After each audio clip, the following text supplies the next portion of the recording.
오늘 이 시간에는 참된 회개라는 제목으로 말씀을 전하도록 하겠습니다. 이번 고난주간 특별 저녁 기도회는 십자가의 목격자와 증인들이라는 주제로 말씀을 나누고 있습니다. 오늘 이 시간에는 이 베드로를 중심으로 말씀을 전하도록 하겠습니다. 오늘 본문은 우리가 너무도 잘 아는 말씀입니다.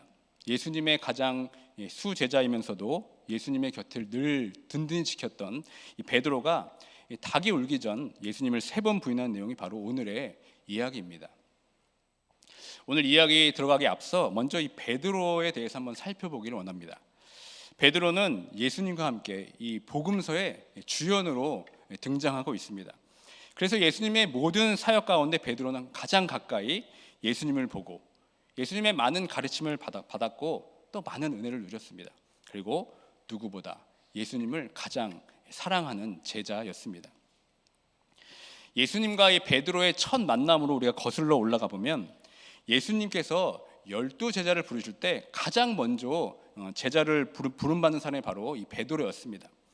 특별히 오늘 본문이 속해져 있는 누가복음에서는 예수님과 이 베드로의 만남을 이 다른 복음서보다 더 생생한 장면으로 우리에게 보여주고 있습니다.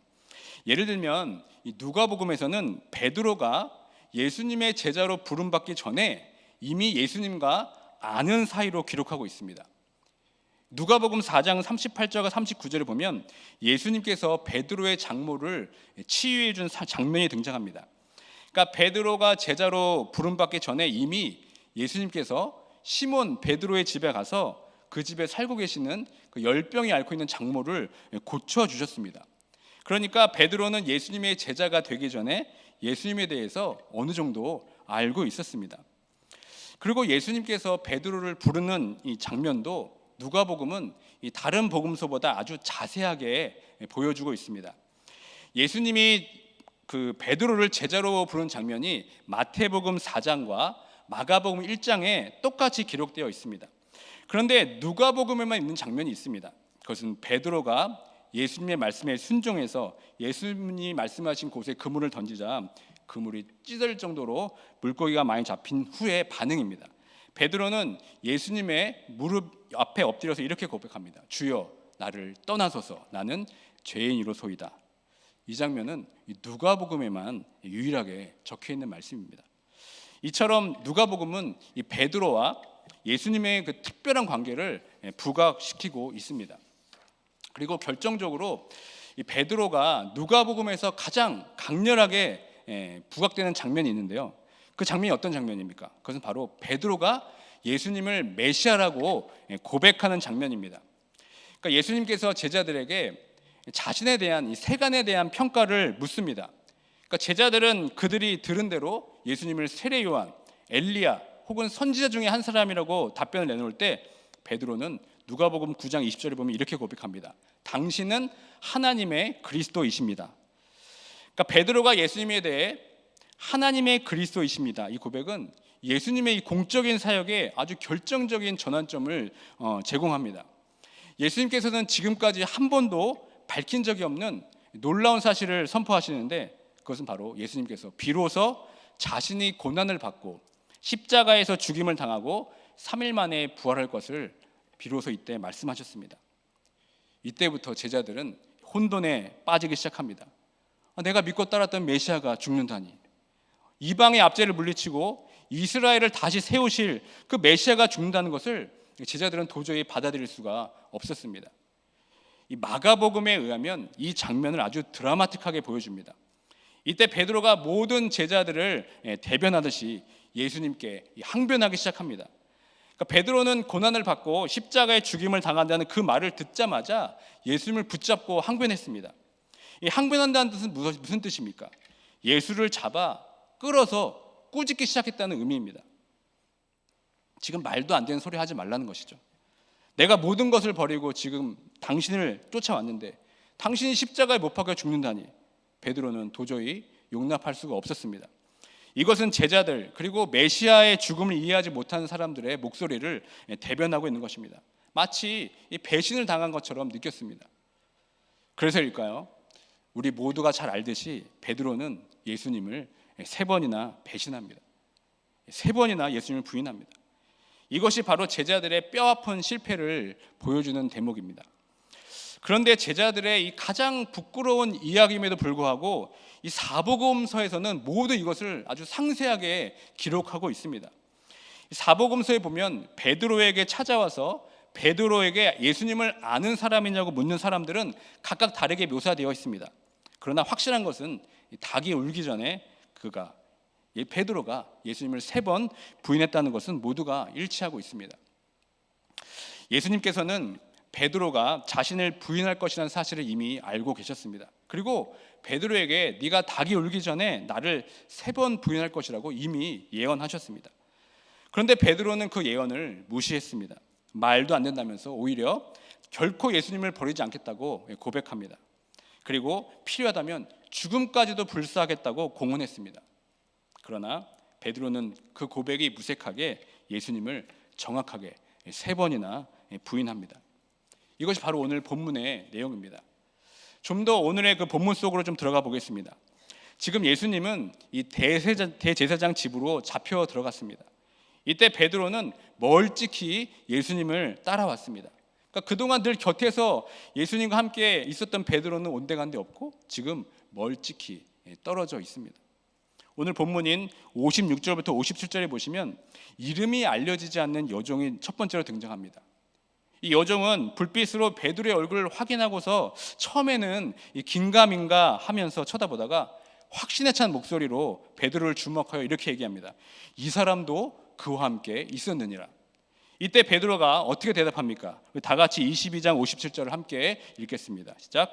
베드로가 부인하여 이르되 이 여자여 내가 그를 알지 못하노라 하더라. 베드로는 너무나 당황한 나머지 그만 예수를 알지 못한다고 부인했습니다. 이것이 바로 첫 번째 베드로의 부인입니다. 베드로는 누구보다 가장 사랑하는 그 예수님을 지금 어떻게 부르고 있습니까? 내가 그를 알지 못한다 이렇게 얘기합니다. 그렇게 사랑하는 예수님을 단지 그를 이라는 그냥 목적격 대명사로만 표현하고 있습니다. 그러니까 그동안 베드로가 보여주었던 믿음이 한순간에 순식간에 지금 허물어지고 있는 것을 우리에게 보여주고 있습니다. 그리고 58절에 보면 조금 후에 베드로에게 또 다른 사람이 묻습니다. 베드로를 보고 너도 그 도당이라. 그러니까 다시 말해 너도 예수님과 한패가 아니냐고 또 묻습니다. 이때 베드로는 더 당황하면서 이렇게 외칩니다. 이 사람아 나는 아니로다. 이 말이 무슨 뜻입니까? 무슨 소리 하는 겁니까? 나는 아닙니다. 난 예수님 알지도 못합니다. 아까보다 더 톤이 높아진 채로 더 격한 반응을 보였습니다. 그리고 59절에 보면 1시간이 지난 후에 또 한 사람이 등장합니다. 이 사람이 베드로를 향해 이렇게 말합니다. 장담하여 이르되 이는 갈릴리 사람이니 참으로 그와 함께 있었느니라. 이 사람은 이 베드로의 출신 지역까지 알립니다. 이 갈릴리까지 구체적으로 언급하면서 확실히 예수와 함께 있었다는 이 결정적인 단서를 제공하고 있습니다. 그러니까 베드로를 지금 궁지로 몰아넣었습니다. 요한복음에서도 이 장면을 똑같이 기록하고 있는데 요한복음 18장 26절에 보면 지금 베드로를 강력히 추궁한 사람은 바로 베드로가 예수님의 그 체포 당시에 칼로 귀를 자른 그 말고의 친척이라고 요한복음에 더 정확히 묘사되어 있습니다. 더 이상 베드로는 빠져나갈 길이 없습니다. 그러자 베드로가 어떻게 대답합니까? 60절 말씀 이렇게 봉독합니다. 베드로가 이르되 이 사람아 나는 네가 하는 말을 알지 못하노라. 아직 말하고 있을 때에 닭이 곧 울더라. 지금 베드로는 예수와 함께 있지 않았냐는 그 질문에 쉽게 대답을 하고 있지 못하고 있습니다. 그저 무슨 소리냐 하면서 어떤 정확한 대답도 내리지 못하고 있습니다. 마태복음에 보면 이 장면을 더 적나라하게 표현하고 있습니다. 다 같이 마태복음 26장 74절을 함께 읽겠습니다. 시작. 그가 저주하여 맹세하여 이르되 나는 그 사람을 알지 못하노라 하니 곧 닭이 울더라. 예수님을 가장 사랑하고 자신의 목숨까지도 던지겠다는 베드로는 지금 예수님을 저주하고 있습니다. 그리고 맹세까지 하면서 그 사람을 알지 못한다고 부인하고 있습니다. 결국 베드로는 예수님 앞에서 자신 있게 고백했던 자신의 예언과는 달리 예수님을 3번이나 부인했습니다. 그리고 베드로가 부인한 예수님의 예언대로 닭이 3번 울었습니다. 근데 이때 누가복음에서만 나타나는 독특한 장면이 성경에 기록되어 있습니다. 61절부터 62절 말씀 다 같이 읽겠습니다. 시작. 주께서 돌이켜 베드로를 보시니 베드로가 주의 말씀 곧 오늘 닭 울기 전에 네가 3번 나를 부인하리라 하심이 생각나서 밖에 나가서 심히 통곡하니라. 여기서 보면 주께서 돌이켜 베드로를 보시니, 이 말씀은 누가복음에만 있는 장면입니다. 유일한 장면이죠.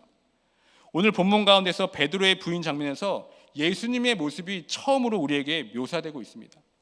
주께서 베드로를 돌이켜 보신다. 이 말씀은 지금 예수님께서 이 베드로를 똑바로 보고 계신다는 말씀입니다. 예수님 앞에서 칼을 빼내어서 대제사장의 종의 귀를 치는 그 용기는 온데간데 없고 어느새 예수를 전혀 모른다고 하는 그 베드로를 지금 예수님께서 처음부터 보고 계시고 있습니다. 여기서 다시 한번 이 장면을 우리가 자세히 들여다보길 원합니다. 지금 베드로가 먼저 예수님을 본 것이 아닙니다. 지금 예수님께서 먼저 베드로를 보고 계셨습니다. 지금까지 베드로가 예수님을 부인하고 저주하고 맹세했던 그 모습을 계속 지켜보고 계셨습니다. 그리고 베드로가 예수님을 3번 부인하자마자 닭이 웁니다. 이때 예수님과 베드로가 절묘하게 눈을 맞추게 됩니다. 이때 베드로가 어떻게 반응했겠습니까? 62절에 여러분 어떻게 기록되어 있습니까? 밖에 나가서 심히 통곡하니라. 이렇게 기록되어 있습니다. 이것이 바로 오늘 본문의 마지막입니다. 지금 베드로는 예수님께서 자기를 돌아보시는 그 눈빛과 마주쳤습니다. 그리고 베드로는 그 자리를 뛰쳐나갑니다. 도저히 그 자리에 있을 수가 없었습니다. 베드로는 닭이 우는 소리에도 자신이 예수님을 부인하고 있다는 그 모습을 깨닫지 못했습니다. 베드로는 언제 자신의 모습을 비로소 보게 됩니까? 결국 예수님께서 돌이켜서 이 베드로를 보실 때 그때 비로소 자신의 모습을 보게 되었습니다. 다시 말해 예수님과 눈을 마주침으로 인해 예수님을 부인한 그 자신의 모습을 보며 통에 자복하게 되었습니다. 베드로는 예수님의 어떤 눈빛을 보았기에 자신의 죄를 깨닫고 통곡하게 되었겠습니까? 예수님께서 어떤 시선으로 베드로를 향해 돌이키고 계셨기 때문에 베드로는 그 자리를 박차고 나가서 통곡했겠습니까? 베드로야, 네가 나를 3번 부인한다고 말했지. 그게 바로 너의 실체다. 그게 너의 한계다라고 예수님께서 지금 정죄한 눈빛으로 쳐다보셨겠습니까? 베드로, 내가 너를 얼마나 믿었는데 다 필요 없다. 이런 망연자실한 눈빛이었겠습니까?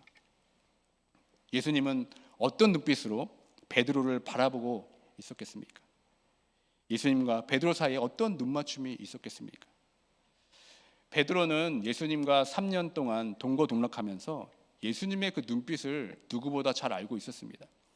예수님께서 돌이켜 베드로를 보신다고 할 때 이 돌이키다라는 단어들은 누가복음에 6번 정도 등장합니다. 이 단어가 사용될 때 대부분 예수님께서는 누군가를 타이를 때, 또 누군가를 불쌍히 여기실 때, 그리고 아주 중요한 말씀하실 때 사용되었던 단어였습니다. 이 돌이켜 보신다는 이 단어는 죄 많은 여인이 향유 옥합을 깨며 예수님께 나왔을 때 그 여자를 긍휼히 여기면서 바라보실 때 사용된 단어가 바로 이 단어입니다. 그리고 제자들에게 말씀을 가르치시면서 제자들에게 사랑으로 타이를 이실 때 이 돌이켜 보신다는 이 단어를 사용하셨습니다. 지금 예수님은 베드로에게 아무 말씀을 할 수가 없었습니다. 그저 그 눈빛으로 베드로에게 지금 말씀하고 있습니다. 베드로는 예수님 옆에서 동거동락했던 제자였기 때문에 베드로는 예수님의 그 눈빛을 기억하고 있었습니다. 그 눈빛은 정죄의 눈빛이 아니었습니다. 그 눈빛은 실망의 눈빛도 아니었습니다. 그 눈빛은 사랑의 눈빛이었고 긍휼의 눈빛이었습니다. 그 눈빛으로 베드로는 예수님의 음성을 들었습니다. 베드로야, 내가 너를 누구보다 잘 안다. 너의 연약함도 내가 누구보다 더 잘 안다. 그래서 베드로, 넌 나에게는 가장 따뜻한 사람이었다. 나에게 용기를 준 사람이었고 나를 가장 사랑한다는 제자였다는 것을 나는 의심하지 않는다. 나는 이제 곧 십자가에 죽게 될 것이다. 그래도 베드로, 네가 마지막까지 먼 곳에서 나를 바라보고 있지 않니? 베드로는 예수님의 이 눈빛으로 예수님의 그 음성을 정확히 들었을 것입니다. 그리고 그때 베드로는 자신의 모습을 비로소 정확하게 보게 되었습니다. 아, 내가 사랑하는 예수님을 내가 부인하였구나, 저주하였구나. 주님, 저 어떻게 하면 좋을까요? 저 어떻게 살아야겠습니까? 예수님을 가장 사랑한 수제자로서 예수님을 저주하고 부인한 모습에 베드로는 죽고 싶을 정도로 낙담했을 것입니다. 그래서 지금 베드로는 통곡하고 있습니다. 그러나 여러분, 이 베드로의 통곡은 절망이 아니라 희망이었습니다. 왜냐하면 그것은 단지 자신을 바라보며 신세한탄하는 눈물이 아니었기 때문입니다. 이 베드로의 눈물은 이 닭의 울음소리에 갑자기 자신의 모습을 깨달은 것이 아니었습니다. 오로지 예수님의 그 사랑의 눈맞춤에서부터 시작되었습니다. 예수님의 그 원망의 눈빛도 아니고 정죄의 눈빛도 아닌 그 사랑의 눈빛을 보자마자 시작된 눈물이었습니다. 여러분들은 언제 예수님과 사랑의 눈빛을 경험하셨습니까? 언제 예수님과 사랑의 눈맞춤을 시작되었습니까? 혹시 지금 예수님과 눈 마주친 지가 하도 오래돼서 예수님의 눈빛이 기억나지 않고 계십니까? 아니면 예수님께서 계속 나와 눈맞춤을 원하시는데 내가 피하고 있지는 않습니까? 이제는 예수님과의 그 시간이 너무나 어색해서 일부러 눈맞춤을 피하고 있지는 않습니까? 예수님은 지금 끊임없이 우리를 바라보고 계십니다. 베드로처럼 예수님을 모른다 하고 저주할지라도 그 순간에 우리를 끝까지 바라보고 계십니다. 여러분이 예수님을 피하고 세상의 것들을 달려가 그것을 즐길 때에도 예수님은 우리를 끝까지 바라보고 계십니다. 이제는 우리가 예수님을 바라봐야 됩니다. 다시 한번 예수님과 눈 마주침을 시작해야 됩니다. 처음에는 어색할 수 있을 겁니다. 아니면 나의 죄 때문에 양심상 예수님을 똑바로 바라볼 수 없을지도 모르겠습니다. 그러나 예수님께서 우리를 용서해 주시고 끝까지 사랑해 주시는 그 사랑의 눈빛에 우리의 눈을 맞추기만 한다면 우리는 다시 새롭게 시작할 수 있습니다. 예수님의 그 사랑의 눈빛을 우리가 읽기만 한다면 우리는 다시 예수님과의 그 끊어진 관계가 새롭게 회복될 줄 믿습니다. 그 눈 마주침으로 나의 실존을 다시 바라보게 될 줄 믿습니다. 죄로 점철된 이 나의 모습이 부끄러워서 아마 견딜 수가 없게 될 겁니다. 그러면서 오늘 베드로가 보여준 이 통곡처럼 우리는 예수님 앞에서 울게 될 것입니다. 이것이 바로 진정한 회개의 시작입니다. 여러분, 회개는 내 스스로 회개해야지 한다고 되는 것이 아닙니다. 결국 예수님의 그 사랑을 깨달을 때, 그 사랑의 눈빛에 온전히 내가 반응할 때, 그때 비로소 우리가 회개할 수 있습니다. 제가 여러분 이 강단에 서서 여러분 회개하십시오 아무리 외친다 할지라도 예수님의 사랑을 온전히 경험하지 못하면 그것은 불가능합니다. 날 위해 십자가에 달리신 그 예수님의 그 십자가 사랑을 깨닫지 못한다면 우리는 참된 회개를 할 수 없습니다. 최근에 오늘 이 베드로처럼 심히 통곡하며 회개한 적이 있으십니까? 예전엔 그렇게 가슴을 치며 울며 기도했는데 지금은 입도 꿈쩍하지 않고 답답한 마음 가운데 있지는 않습니까? 정말 예수님께 나의 답답한 마음을 다 쏟아내고 싶은데 그것이 안 돼서 괴로워하고 있는 분은 없으십니까? 다시 한번 우리를 향해 돌이키시는 그 예수님과 눈을 마주치는 모두가 되길 주님의 이름으로 축원드립니다. 예수님의 그 긍휼한 눈빛, 그 사랑의 눈빛을 마주할 때 비로소 우리는 나의 실체를 보게 될 것입니다. 베드로는 예수님을 3번 부인하고 닭이 울기 전까지도 자신의 모습을 몰랐습니다. 예수님을 저주하며 맹세했던 자신의 모습을 깨닫지 못했습니다. 우리들도 마찬가지입니다.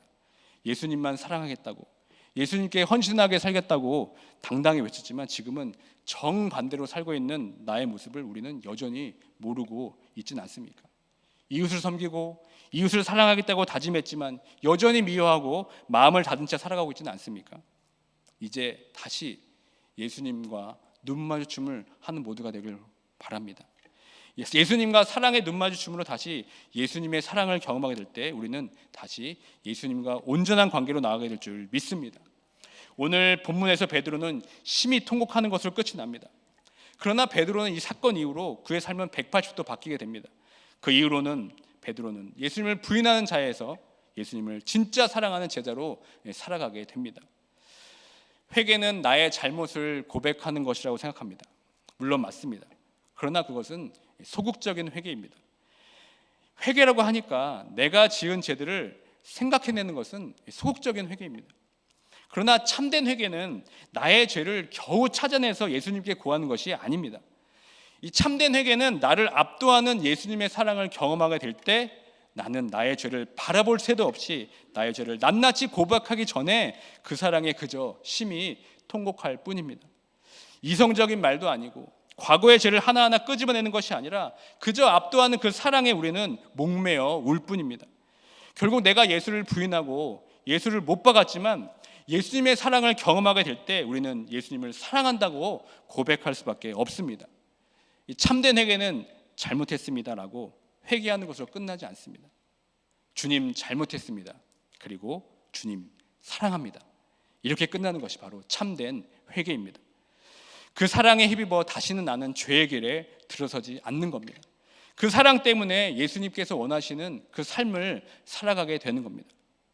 예수님께 잘못했습니다 해서 사랑합니다로 우리가 고백하게 될 때 우리는 참된 회개로 나가게 될 줄 믿습니다. 말씀을 맺겠습니다. 어떻게 오늘 설교를 마무리할까 고민하다가 한 찬양이 떠올랐습니다. 이 베드로의 기도라는 성가곡인데요. 이 곡은 오늘 본문 말씀을 정확하게 그려낸 찬양입니다. 이 찬양의 가사는 베드로가 예수님을 부인했던 그 현장 속으로 우리를 초대합니다. 베드로의 참회의 마음과 베드로가 예수님께 미처 하지 못했던 그 숨겨진 마음의 고백까지도 우리에게 보여주고 있습니다. 이 찬양은 진정한 회개를 우리에게 보여주고 있습니다. 왜냐하면 자신의 죄를 고백하는 것으로 끝나지 않기 때문입니다. 그 죄의 고백 이후에 마지막에 어떻게 예수님께 찬양으로 고백하고 있는지 함께 은혜를 나누면서 설교를 마치도록 하겠습니다.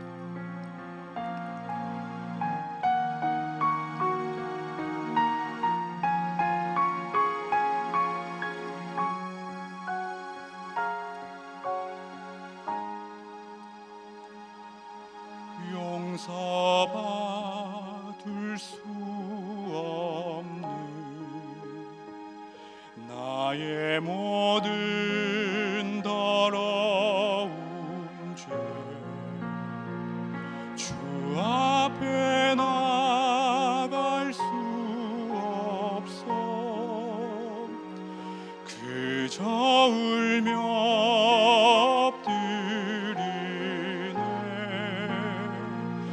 나를 떠나소서 나를 떠나소서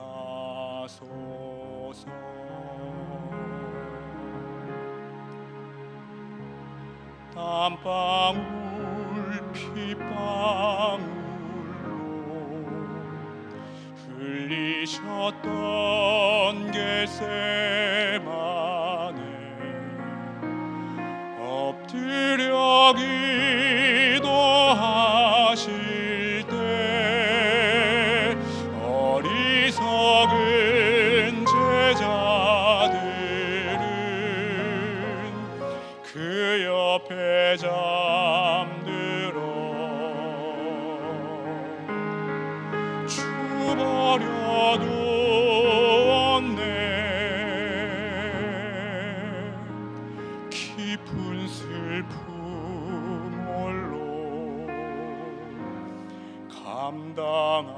감당하신 주님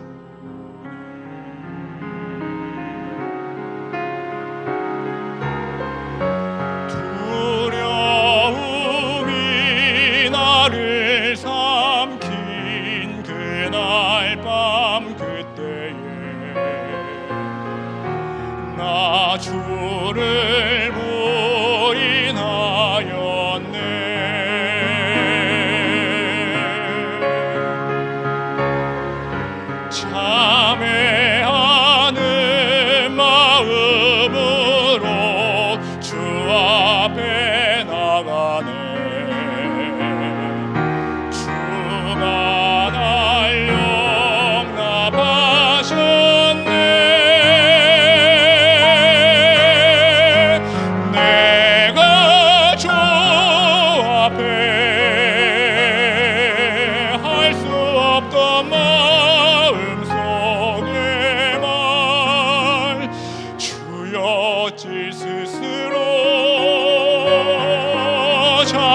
것입니까? 내가 주 앞에 저주하며 했던 거짓말, 나는 주를 모른다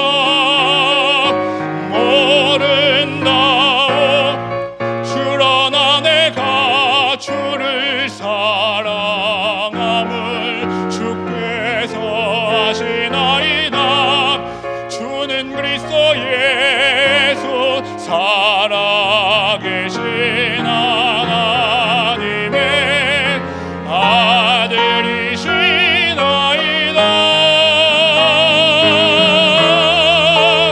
내가 주 앞에 엎드리며 할 수 있는 말, 나를 살리신 이가 하나님이라.